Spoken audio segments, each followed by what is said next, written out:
প্রায় এক সপ্তাহ ধরে বন্যা চলছে দেশের নোয়াখালী ও ফেনী জেলা, কুমিল্লা সহ দক্ষিণ পূর্বাঞ্চলের বেশ কয়েকটি জায়গায়। আর বন্যার্তদের সাহায্যার্থে সরকারের পাশাপাশি এগিয়ে এসেছে বেসরকারি প্রতিষ্ঠান থেকে শুরু করে ব্যক্তি পর্যায়ের অনেকে।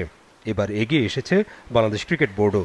বোর্ডের নতুন সভাপতি ফারুক আহমেদের ২৪ আগস্টের ঘোষণা অনুযায়ী ৩০,০০০ প্যাকেট ত্রাণ সেনাবাহিনীর মাধ্যমে বিতরণ শুরু করেছে বিসিবি। অবশ্য শুধু ত্রাণই নয়, পাশাপাশি ১ কোটি টাকাও বিসিবির পক্ষ থেকে দেয়া হয়েছে প্রধান উপদেষ্টার ত্রাণ তহবিলে। একটা ব্যাগে যা থাকে আপনার জানেন, ড্রাই ফুড থাকে আপনার।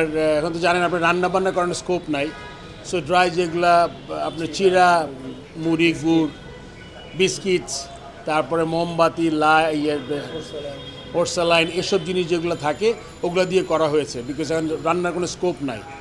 আমরা হয়তো এটা কন্টিনিউ করব, আগামীতেও যখন পানি টেনে যাবে তখন হয়তো আরেকটা প্রোগ্রাম করার চেষ্টা করব। এই অ্যামাউন্টটা এখনও যেটা চিন্তা করেছি, মানে আমরা তো সবসময় সাহায্য করতে চাই, বাট টু স্টার্ট আমরা ১ কোটি টাকা দেওয়ার প্ল্যান করেছি আর কি।